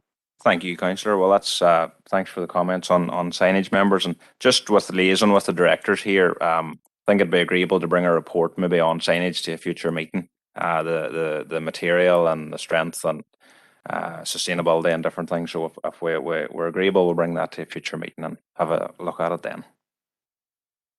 Thank you, members. We'll move on to item 7.2, is to note the report on Dog Control Service Delegated Decision Record, April to December 21, and that's paper F. And that's John Boyd. Thank you, Chair. Yeah, Chair, this is actually a new report which we hope to provide on a quarterly basis in relation to all of the activity in relation to the Dog Control Service, for fixed penalty and control notices and so on that is within the council, that is issued by the council. This report covers the first 3 quarters of this year, and again, Chair, it's for noting. Okay. Thank you, members. A very detailed report for noting. Can I have a proposer, please? Councillor Robert Irvine. A seconder. Councillor Mary Garrity. We all agreed. Councillor Deehan has her hand up there. Just a second, Chair, but that's fine. Thank you. Thank you, Councillor Deehan. And all agreed. Thank you, members. Item 7.3 is to note the report on the Northern Ireland Water Framework Directive Statistics Report. Members, this report was presented following a request at a previous R&C committee in December. So we'll just go to Councillor Wilson there. Chair, could I propose that we note this? And I would like to say, and as far as I'm aware, in the Fermanagh and Omagh Council District area, the Lochs Agency have done a very good job in fencing off a lot of the rivers and keeping them reasonably good shape. So it keeps animals out of them from trampling them and all the rest. And the Lochs Agency do a really good job there and are to be congratulated. Thank you. Thank you. Mr. McLaren. Thank you, Chair. I just wouldn't be quite as cheerful after reading this report. I think looking at the second paragraph of the opening lines of the report, it states that this report presents data in a more transparent and detailed way, so it is clear where the pressures are. But I would have thought that other councillors, including myself, would have been looking twice in disbelief at that statement. The report invites many more questions than it answers. It's not as if suddenly all these highly toxic chemicals landed into our streams and our rivers from Mars. We must ask the following questions, and I propose that we do. What are the ubiquitous, persistent, bioaccumulative toxic substances? Since when have they been known about? Since when have they been monitored anywhere else? And have they been monitored anywhere else? What water bodies, rivers, streams, lakes, etc., have been monitored by in our council area, and which were not monitored, and where precisely were the monitoring locations? Since these are pretty scary toxins, what plans are there to monitor more extensively throughout the Fermanagh and Omagh District Council area? And I would include in that the OCallaghan SAC. What's the level of concentration in water, plants, animal food chain, and what is the critical threshold for each in terms of the environmental and public health? What evidence is there of UPBTs being linked to any particular substance or activity or industry that might be relevant? I'm glad that this has come back. It's unfortunate that after bringing it to the attention of the council that it wasn't dealt with in December. But I would also make a request, and this was the request that I was making back in December, that representatives from DERA, from NIEA, from NI Water, present to a future council or committee meeting on the reality of what exactly is happening, and indeed what this means, what the impact is of these actions on our district area, because this is really scary stuff. It's really concerning that not one of our river bodies now meets good standards. It's beyond comprehension that it's gotten this bad. But we need some answers and we need some action to counteract that. Thank you, Chair. Councillor Mclaren. Councillor O'Coffey. Yeah, thanks, Chair. I genuinely, this report is in a level of its own. It's genuinely shocking that some of the stuff in it, if you read overall river water body status, 2015, 33% river bodies were classified as good or high. 2018, 31% were classified good as high. 2020, no river water body achieved good or high overall status. For lake status, exact same story. Overall transitional and coastal water body status, exact same story. And there is even evidence within the report actually that the northwest region, as they call us, is actually has suffered a greater reduction in some areas when you don't include what they're terming as UPBT.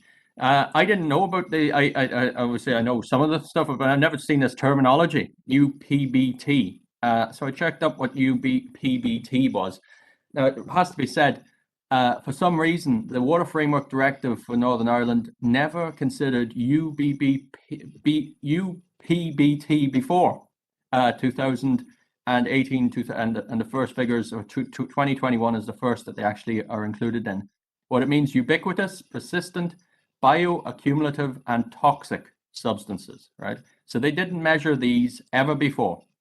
And when they suddenly measure them, every single river, lake, and water body in Northern Ireland fails. So what is UPBT? These things include mercury, dioxins, pesticides, hexachlorobenzene, which is a known carcinogen. These are some of the most toxic substances in the world knows. And apparently they were agreed in the Stockholm Convention in 2001 that they had to be monitored due to their persistent toxicity. And yet we don't have any monitoring of them in Northern Ireland until this year. And as soon as we start monitoring, every single river, lake, and water body in this entire region fails. So if that's not a real evidence of what is happening in our environment and what's allowed to happen in the interests of business as usual, capitalism, and accumulation of profit, I think I don't understand what could be clearer. So to me, this is a shocking report. It's an indictment of Stormont and the way it's looked after our environment. And I think anyone that's genuinely concerned about health, welfare, public health, or the environment would just see this and literally despair of what's happening up in Stormont. Thank you, Chair. Councillor Siobhan Curry. Gormagada Carley, yes. Likewise, when I looked at this report, I actually was absolutely shocked, particularly with the ubiquitous PBTs there, not having been monitored before, and it's no surprise, really, that once you start actually looking at them, that has a big impact on the results. And I think the frightening thing really about it is the bioaccumulation that is part of the range of actually chemicals, materials that this is including. And the bioaccumulation means that's accumulating up the food chain and through the ecosystem and becoming more and more concentrated. And that's really, really concerning. It's not a surprise. I think we've had, for example, NI Water in recently, and they, were selling to us, and as I think it was Collier Green who was pointing out, was it a 0.4 or 0.6% of the budget for our area? And I know that this takes in a larger area than our own council area. But when you have a lack of investment, and when you have poor infrastructure, and you have contamination happening as a result, and just really, at this point, you'd have to say deliberate blind eyes being turned to what's going on. We depend on these waterways. It is a public health matter, but there's also the impact on our environment, on our fisheries, on our anglers. There's an impact on tourism. We have a fantastic, what should be a fantastic natural resource here. We live in a really stunningly beautiful place. And you would have to question what is allowed to go on here and the impact that that is presenting. There's a real potentially public health issue here with actually even using our waterways. So I support that. I'm not sure if Councillor McAleer's proposal there was seconded by Councillor Coffey, but we absolutely do need to pull the different agencies together and start actually doing something about this. Reporting it in this way as if, oh, look, we're great, we've included this thing now that we should have been including for the last 20 years. Not good enough. Thank you, Councillor Curry. Councillor Green.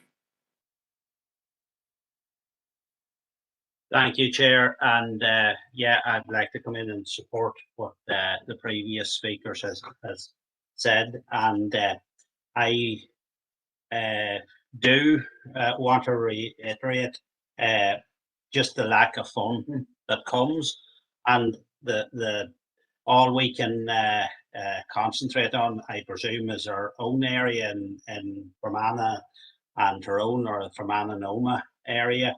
And when we take that into account, as Councillor Curry said, for the sewage and water upgrade for the next 5-year budget, £2 billion budget, we have been allocated 0.6%.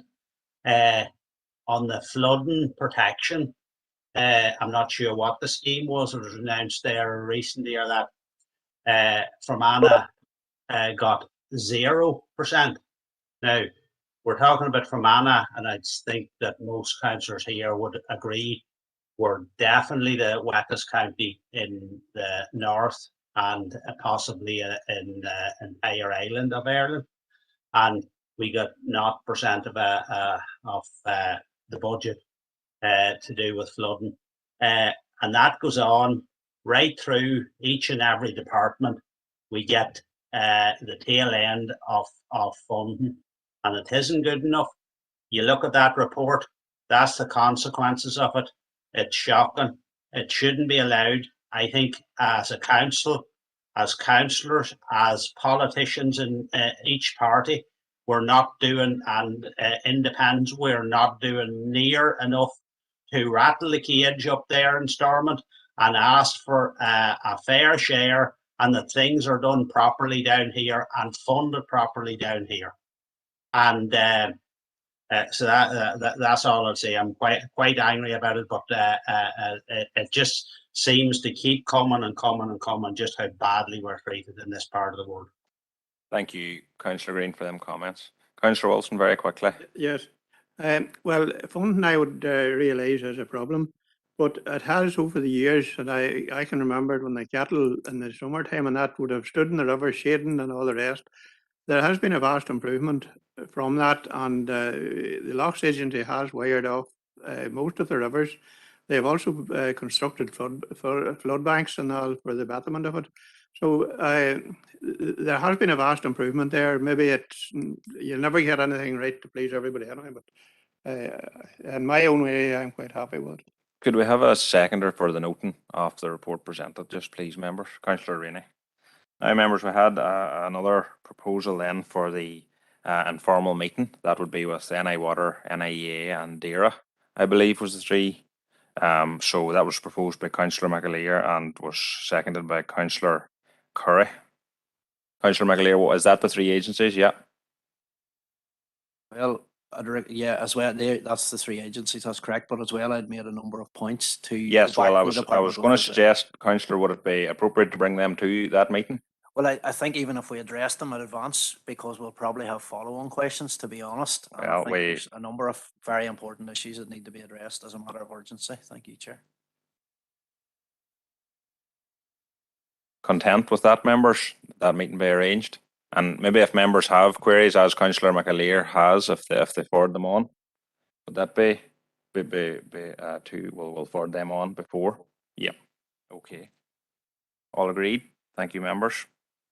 Item 8, correspondence. Item 8.1 is to consider correspondence dated the 20th of December from DFI regarding written schedule.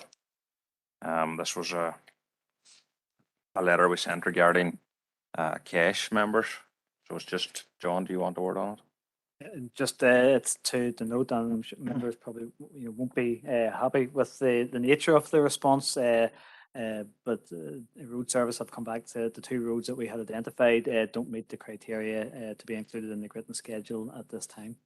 Okay, members, you've seen the correspondence, Councillor Armstrong. Thank you, Chair. Yeah, I think one of these at least was a road that I had highlighted, the Letter Road, going back maybe 16, 18 months. And really on behalf of the residents, it's been quoted to me that there's 70 houses in the road. The road's 2.5 miles long, has never been gritted. Yet the side of the road which meets the bridge and goes into Donegal, it's gritted by the authorities in Donegal up to the bridge at the Waterfoot Bridge. And I know there've been a number of cars have gone off the road there, but looking at it recommended we look at the DFI roads policy and procedures. Now, when I read that and looked at it, guide version 13 was updated in September 2020. It mentions 100 houses, 100 dwellings on the road. But I would ask maybe we go back and review that that the DFI review that, because many houses, particularly in the country, families, 70 houses in this road, may well have 2 cars each. I just ask for that to be reconsidered, because this is ongoing, the request to have this gritted. And I just ask if we could respond and propose that we write a letter back to address those issues and to push this further. Thank you, Chair. Okay, thank you, Councillor Armstrong. And Councillor Curry? Yes, Gormagada Carely, and just to support Councillor Armstrong there, in that proposal to go back, as well as the residents on the Letter Road. And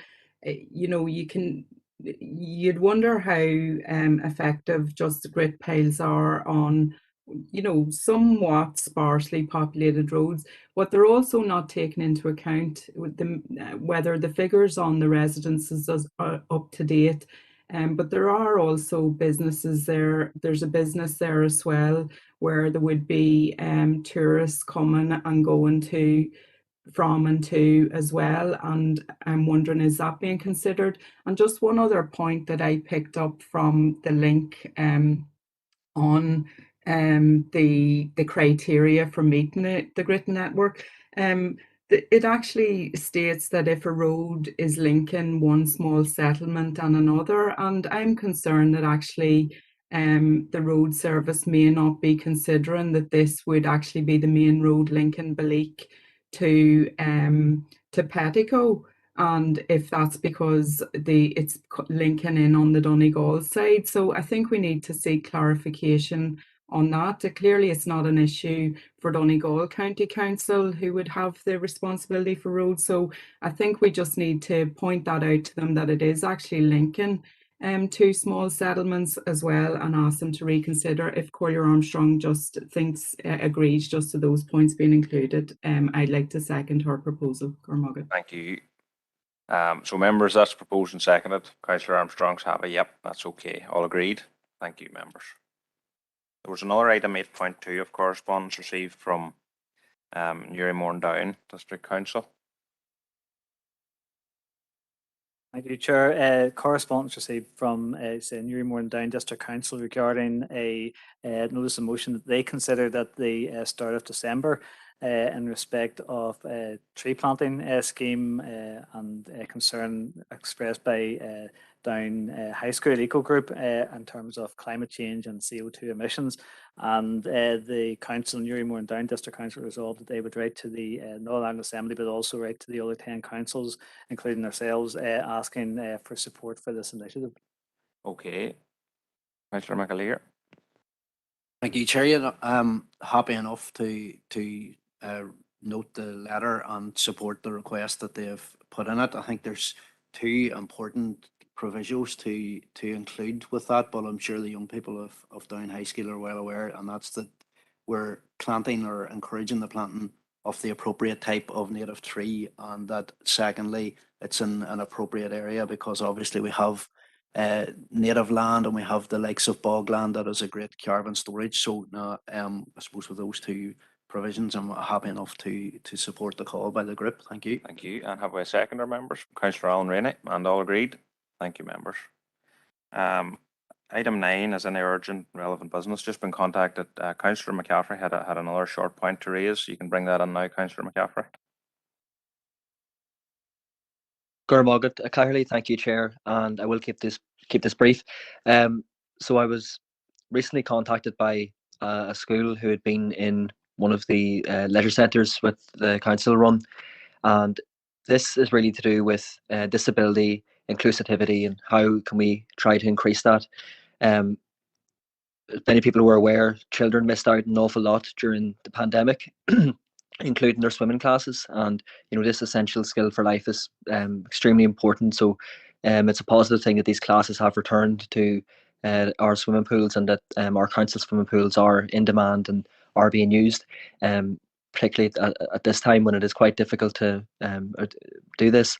However, I suppose the school, we're just concerned that children who may have physical disabilities and other things which perhaps restrict them from taking full participation in these types of classes, are being slightly left out. And I think in this day and age, it's not acceptable.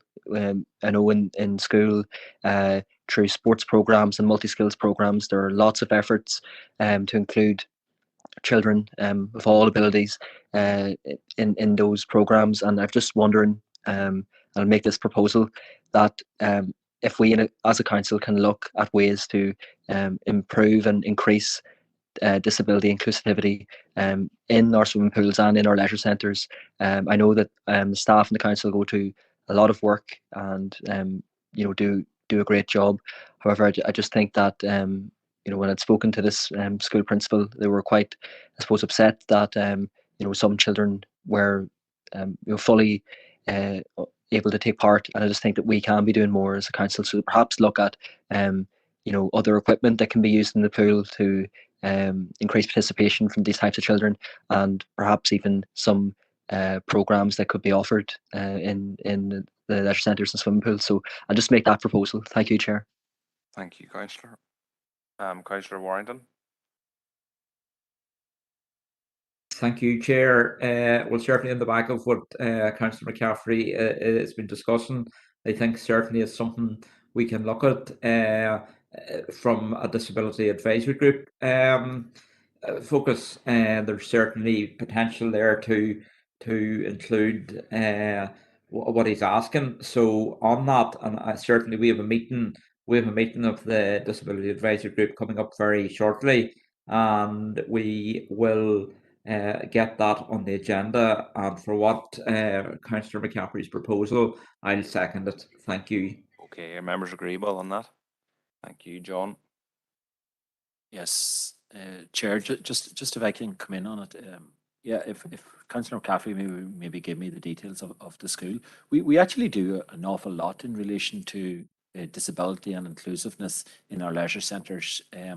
We have a sensory room in the Lakeland Forum. We've just got funding for one in the Bonacre Centre at this point in time. Just the letter of offer actually arrived today. We have installed in the last year and a half disability pods in our pools to allow people to get into the water. We actually have free swimming lessons at times for the disability, and those are advertised and open on the internet as for whether learning how to swim or for improvement for swimming. We have chair-based activities in classes that are open, and I have to say all of our programs are very inclusive in the leisure centre. We also have a wheelchair basketball at Fermanagh Lakeland Forum, and on the basis of that, we will be hoping to set up a club of wheelchair basketball. And also in relation to that, we have the GP referral scheme, the POWER scheme, and the Move More program, which are very much linked to health initiatives. The disability groups who use the leisure centres on a regular basis, and we have many pages of disability groups who come to our leisure centre on a regular basis, and they actually do get a concession to use the leisure centre effectively at 50% rate for what is the normal paying rate, and actually where they need assistance or whether they have a buddy, say for those who have sight difficulties, that their buddy actually is allowed to go free into the facility with them, whether it be into the swimming pool or whatever. So we actually do quite a bit, not adverse at all to looking at this as to how we can improve things. That's what we're all about, as to how to improve things. But just to point out that there is a lot going on in relation to disability, and we are very disability friendly in our leisure centres, but certainly keen to look at how we can improve things. Thank you, John, for that. Yep, certainly. Councillor O'Coffey. Yeah, thank you, Chair. I was just coming in to make a similar sort of point. I do know that from what I understand, anyway, many of the workers in the council are very proud of the way in which our services are very tailored to facilitating engagement by everyone, regardless of ability. And I think that we've just heard a very comprehensive listing of existing provision that caters for everyone, but I too would like to and always like to extend what we do, and I welcome the proposal from Councillor McCaffrey. Thank you, Chair. Okay, Councillor McCaffrey, did you want to clarify there just?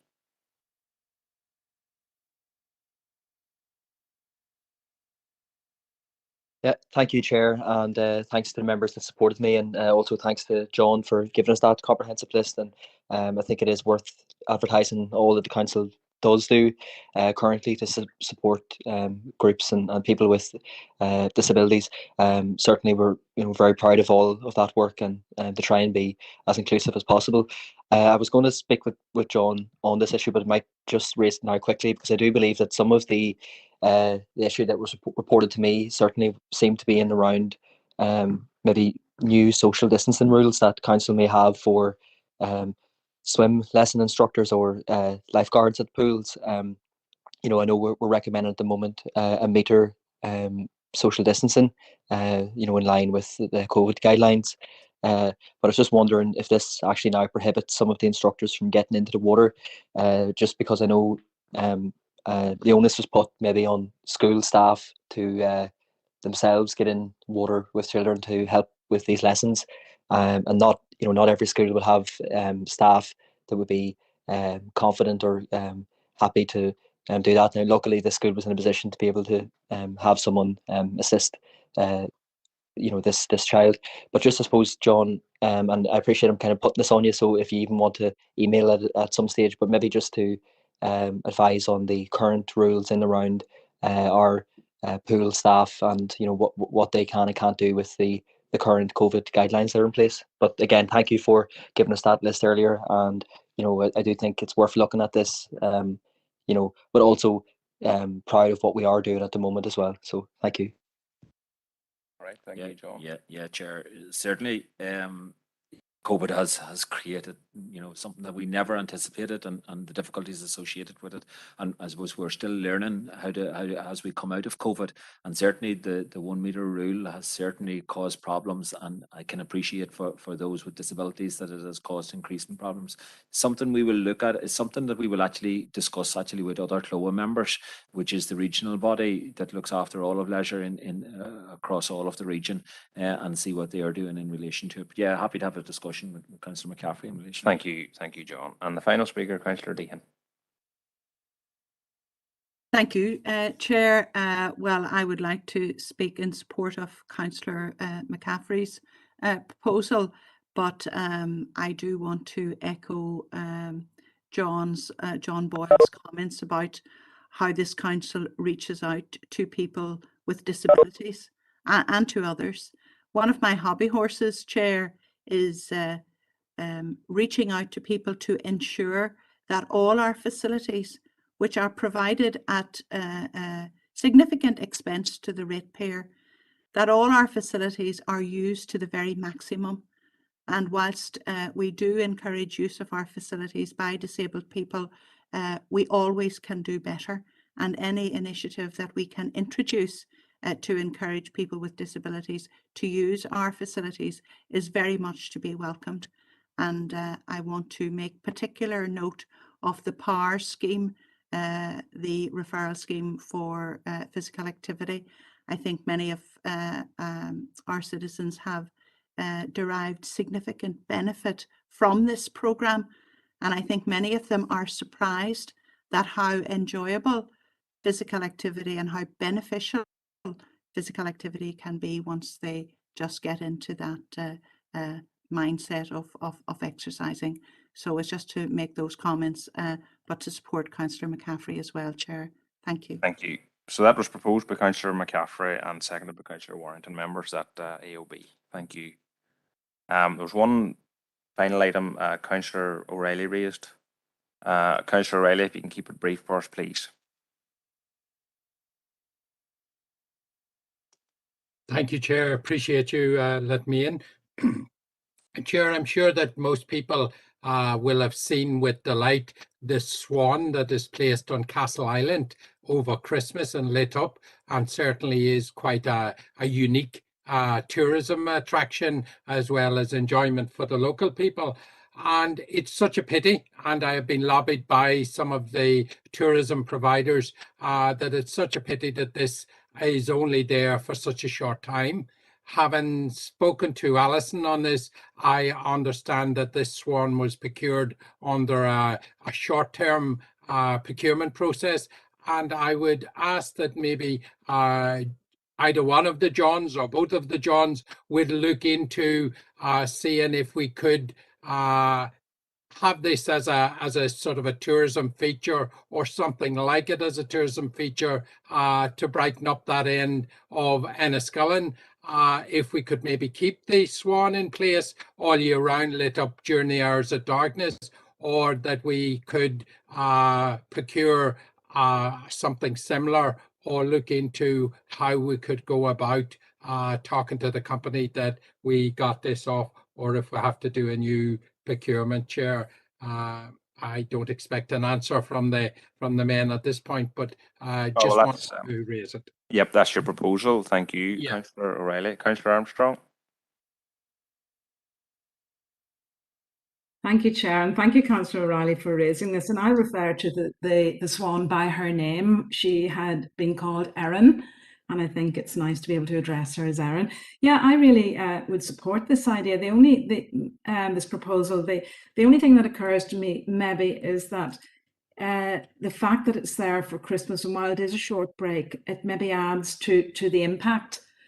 When it was there, if it was placed all year and lit all year, perhaps the impact wouldn't be the same. And I can see it from many sides what the thinking is. And one thing I would like perhaps our team to consider also is lighting up the red beak, because you see the swan, but at night sometimes you don't see the red beak lit up.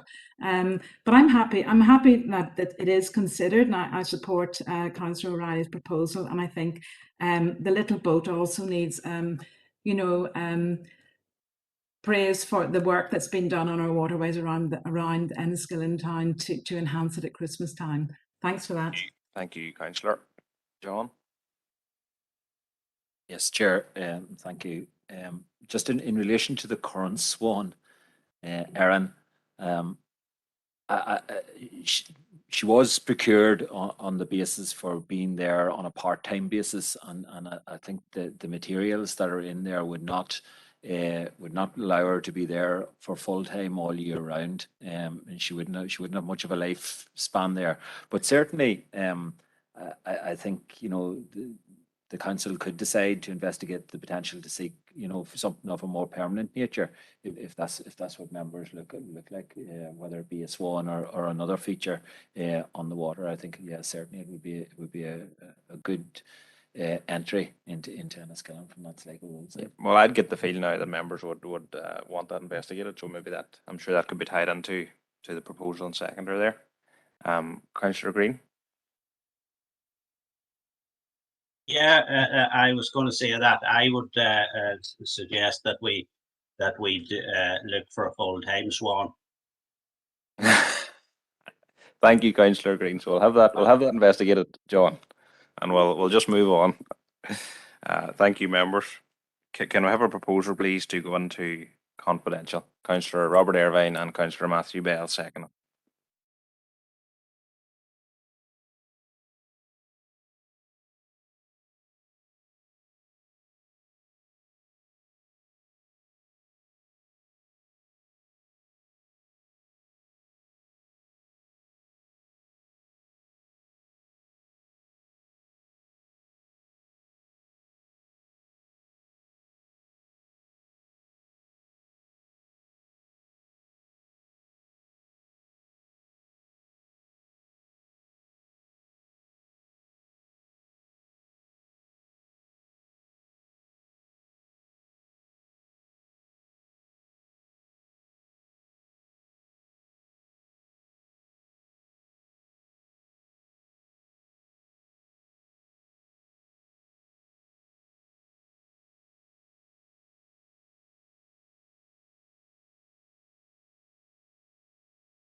We'll just wait for the recording to come on.